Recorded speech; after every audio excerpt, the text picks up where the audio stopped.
첫 번째 주인공부터 만나보시죠. 첫 번째 주인공은 한동훈 의원과 하정우 전 수석입니다. 부산 북구에서 뜨거운 대결을 펼쳤던 두 사람. 선거 결과는 한동훈 의원의 승리였죠. 그런데 선거에서 진 하정우 전 수석의 청와대 복귀설이 제기되고 있어서 논란입니다. 청와대 입성 10개월 만에 사표, 부산 북구가 보궐선거에서 졌죠. 지역위원장에 응모했는데 대통령 직속 국가 AI 전략위원회 상근 부위원장직에 유력 검토 중이라는 설이 제기돼서 논란이 일고 있습니다. 그러자 야당은 이재명 정권의 돌려막기식 회전문 인사다, 정치적 체급을 키우기 위한 스펙 쌓기용 징검다리다라고 강하게 비판하고 있습니다. 그러자 강훈식 비서실장은 확인해드릴 수 없다라는 입장입니다. 일부 보도가 나온 것에 대해선 확인해드릴 수 없다. 하정우 전 수석은 하마평 기사일 뿐 제안이 오면 생각해볼 일이라며 또 가능성을 닫지 않아서 이건 이대로 논란입니다. 김병민 부시장님, 예. 이 하정우 일단 전 수석도 북구를 떠나지 않겠다라는 의지를 보여왔어요. 네. 그 지역위원장의 응모를 했다라는 게 어떤 그런 의미로도 선회할 수 있을 것 같은데 지금 논란은 선거에 지자 다시 청와대로 들어간다라는 지점이 논란이고, 두 번째는 결국 하정우 전 수석을 선거에 차출해버리는 바람에 AI 수석이라는 굉장히 중요한 자리를 이번 인사 때 결국은 채우지 못했다라는 예. 비판이 두 가지가 제기되고 있는 것 같은데, 청와대로 다시 돌아가는지 여부는 강훈식 비서실장이 확인해 줄 수 없다라고 해서 단정할 수는 없습니다만 어떻게 보십니까? 뭐 역량 있는 인사면 얼마든지 정권에 기용될 수 있는 일이라고 생각을 하는데요.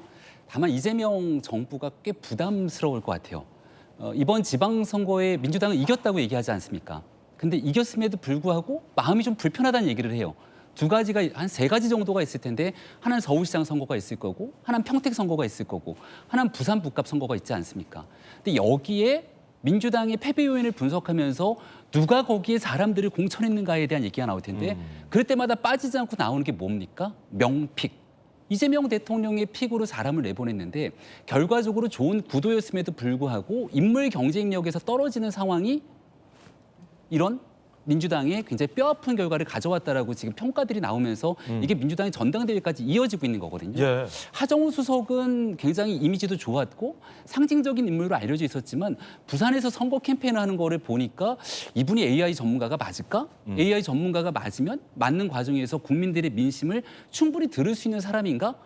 이런 평가들이 부산에서 시민들로 인해 검증된 것이 선거 결과로 나타났다고 봐요. 그러면 적어도 AI 인재가 하정우 수석 말고도 굉장히 많은 사람들이 있을 텐데, 제가 이재명 대통령이나 이재명 정부라면 다시 기용해서 정부의 요직에 앉히게 되면 이 사람은 무조건 우리 사람이야 라는 것들을 만천하에 공표하는 거기 때문에 얼마나 부담스럽겠습니까? 선거에서 앞으로 전당대회 과정에서 두고두고 경쟁하는 과정에서도 그 선거 패배에 대한 원인이 당시 당보다는 정부로 향할 가능성이 높거든요. 그래서 하정우 수석이 얘기하고 있는 것처럼 부산에서 한 1년 반 정도를 더 지역 주민들과 밀착하고 선거를 준비하는 방법도 있을 것이고, 아니라면 정부로 가기보다는 또 다른 길을 찾는 것이 오히려 이재명 정부, 하정우 수석 본인에게 도움이 되는 길이 아닐까 생각합니다. 네. 물론 이제 전략위가 청와대 자리는 아닙니다만 정부의 어떤 별도의 기구인데, 그런데 또 한편으론 조경 변호사님, 본디 AI가 정치인보다 더 맞고 잘한다면 갖다 쓸 수 있는 거 아니냐, 뭐 이런 얘기도 나오던데. 그러니까 아직 뭐 검토 단계에서 뭐 여러 나오는 얘기를 하기에는 뭐 시기가 적절한지 모르겠습니다만, 이게 왜 문제가 되는지 모르겠습니다. 만약 부위원장 자리를 준다고 하더라도 잘하는 사람 시키는 게 뭐가 문제냐? 그렇죠. 선거는 선거고 국정은 국정이고요.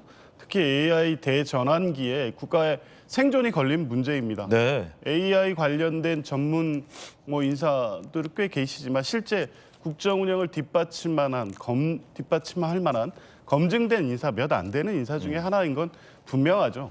정치에 있어서는 아직 미완일지 모르겠지만 적어도 지금 우리 국가적으로 요구받는 AI 대전환의 어떤 역할을 하기에 충분하다는 것은 확인된 것이기 때문에요. 필요하다면 쓸 수 있죠. 이걸 가지고 정치적으로 논란을 삼을 필요가 있겠느냐. 물론 이제 그 부산 북갑 유권자들의 입장에서는 그럼 정치하겠다고 하고 다시 또 돌아가는 것이 선거에서의 어떤 진정성, 진심이 없는 게 아니야, 이런 비판은 할 수는 있습니다만 그게 또 완전히 괴리되고 그런 것이냐, 그렇지 않다고 보거든요.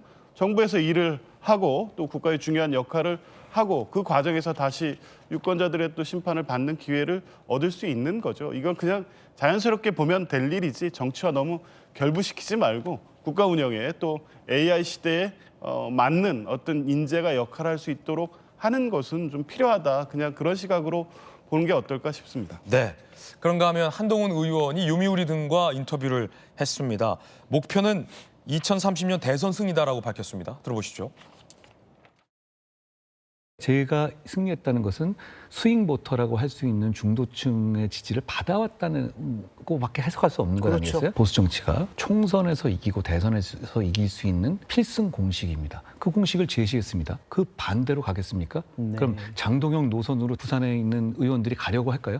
이제는 벌써 그 흐름을, 그 장강의 흐름을 거스르려는 사람은 없습니다. 2028년 총선에서 보수 정당이 과반을 차지하고 그걸 바탕으로 2030년에 정권을 되찾아오는 것. 저는 이게 보수 재건의 목표라고 생각해요. 제가 돌아가서 정상화시켜야 2028년 총선과 대선에서의 큰 희망이 보이는 것이다라고 저는 분명한 그 메시지를 주셨다고 생각해요. 자, 대선 승리라는 목표를 한동훈 의원이 인터뷰에 내건 겁니다. 2030년 대선에서 정권 찾는 것, 보수 재건의 길, 보수 유권자들과 지지자들이 제일 듣고 싶어하는 말, 대선 승리라는 걸 한동훈 의원이 일찍이 내건 겁니다. 기치로 내건 거죠. 정익진 변호사님, 어떻게 보십니까? 글쎄요, 지금은 그 어느 때보다도 제가 봤을 때는 보수는 황폐화되어 있지 않습니까? 네. 보수는 그 탄핵을 2번이나 당했어요. 그것도 그냥 따닥 2번이나 당했는데 박근혜 전 대통령 탄핵됐을 때도 굉장히 충격이었지만 그거는 뭐 그렇다라고 치고 이번에 윤석열 대통령 탄핵은요, 계엄을 동반한 거기 때문에 그 충격파가 지금 박근혜 전 대통령 때하고도 비교할 수 없을 정도로 초토화된 것이 아닌가. 진짜 핵폭탄 맞은 것 같은 그런 느낌이 든단 말이죠. 그러니까 재건이 돼야 되는데 재건의 희망이 안 보였어요. 그래서 혹시나 하는 마음으로 이제 그 당대표를 뽑았는데 장동혁 대표를 뽑았는데 장동혁 대표에 대한 기대가 상당했던 건 사실 아니겠습니까? 새로운 얼굴이고 뉴페이스고 장동혁 대표가 입법부, 사법부, 행정부를 다 거친 유능한 인재다라고 생각을 했었는데 지난 1년도 안 되는 그 기간 동안에 그 국민의힘 지도부가 보여준 모습은 오히려 더하면 더하지 덜하지 않았지 않았는가 그런 생각을 들었고 그다음에 그 와중에 이번 지방선거에서는요. 진짜 12대 4가 나왔지만 15대 1도 나올 수 있지 않을까 그런 걱정까지 하고 있었는데 그런데 요번에 그나마 희망의 단초를 본 거 아니겠습니까? 제가 봤을 때 희망의 단초가 보인 곳은 딱 2군데밖에 없어요. 서울. 첫 번째는 이제 부산 북갑의 한동훈 그 의원 지금 조금 전에 인터뷰했지만 그다음에 옆에 김병민 그 전 부시장 나와 있지만 서울에서 오세훈 시장이 당선된 게 그나마 이제 보수 그 지지자들 입장에서는 한 그야말로 그 신락 같은 2가지 희망 아니겠습니까? 그러니까 제가 봤을 때는 지금 국민의힘 지도부하고 오세훈 시장하고 한동훈 의원하고 일치 단결해서 그래서 보수가 재건되어야 그래야지 우리나라의 대한민국에 희망이 있는 거 아니겠습니까?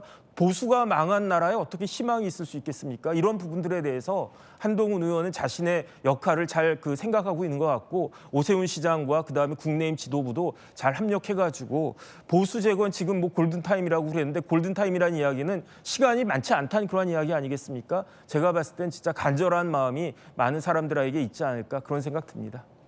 그런가 하면 지난 부산시장 선거에서 이상한 일이 있었습니다. 개혁신당의 정의안 부산시장 후보가 이른바 커피 테러로 쓰러졌는데 다시 일어서면서 유세를 하는 투지를 보여줘서 제3당 후보임에도 불구하고 1.56%를 득표해낸 겁니다. 무명의 신인이. 부산시장 선거 결과 굉장히 경합이라는 것을 고려했을 때 제3당 정치 신인이 1.56%를 득표한 것은 꽤 유의미한 의미였습니다. 그런데 그게 자작극이라고 드러나면서 개혁신당도 사과를 하고 있죠.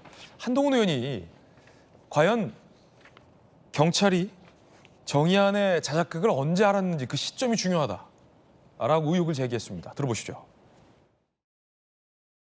황당하죠. 황당하고 그리고 그 과정이 이제 잘 밝혀져야 되겠죠. 이거 뭐 어떻게 보면 민의의 전당을 우롱한 거잖아요. 절대 있어서는 안 된 일이 벌어진 걸로 보입니다. 그 당사자의 이후의 태도를 보건데. 그런데 저는 이 생각도 들습니다. 경찰은 저걸 왜 몰랐을까요? 선거 기간 중에? 예를 들어서 그쪽으로 갈 뭐 1.7% 표가 박형준 후보 쪽으로 갈 수도 있는 것 아닌가요? 그리고 그 부분은 선거 관련해서 알려져야 될 정보였을 것 같아요. 만약에 그게 공개됐었을 때 그 표를 거기에 주지는 않았을 것 아닙니까? 저는 그런 면에서 보면 이 사안을 도대체 당국이 언제 알았는지도 중요한 것 같아요.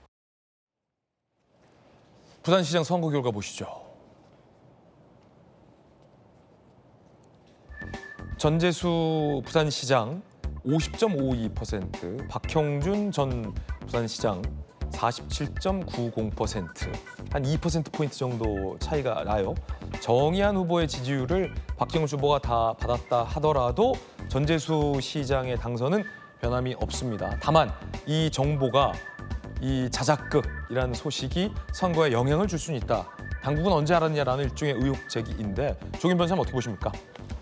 그러니까 이게 단순 수치만 보면 그 자작극 의혹 그 자체가 결과에 영향을 미쳤느냐 이렇게 보기는 어려워 보이지만 네. 이게 시너지 효과라는 게 있지 시너지 않습니까? 효과. 만약에 실제 당선 가능성이 없는 개혁신당 정의원 후보가 저 과정에서 이를테면 야권 연대를 통해서 그런 효과를 만들고자 했다면 어떤 결과에 영향을 미쳤을 개연성도 좀 있죠. 이제 그런 부분에 대한 아쉬운 문제 제기가 있을 수 있습니다만 어쨌든 선거 결과는 차치하고 정치사에 있어서 다시는 있어서는 안 될 일입니다. 저런 식으로 유권자에 영향을 미치는 어떤 정치 행위가 조작에 의해서 이루어진다? 있을 수 없는 일이죠. 그렇죠.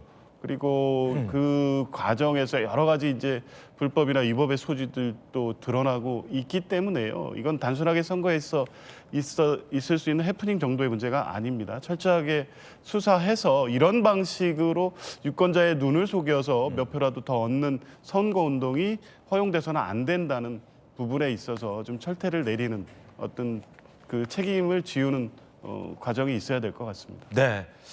자, 일단 경찰은 명명백백히 수사를 해서 자작극 여부와 언제 의도가 됐는지 등등도 명확히 국민들 앞에 소상히 밝혀내야 할 것 같습니다.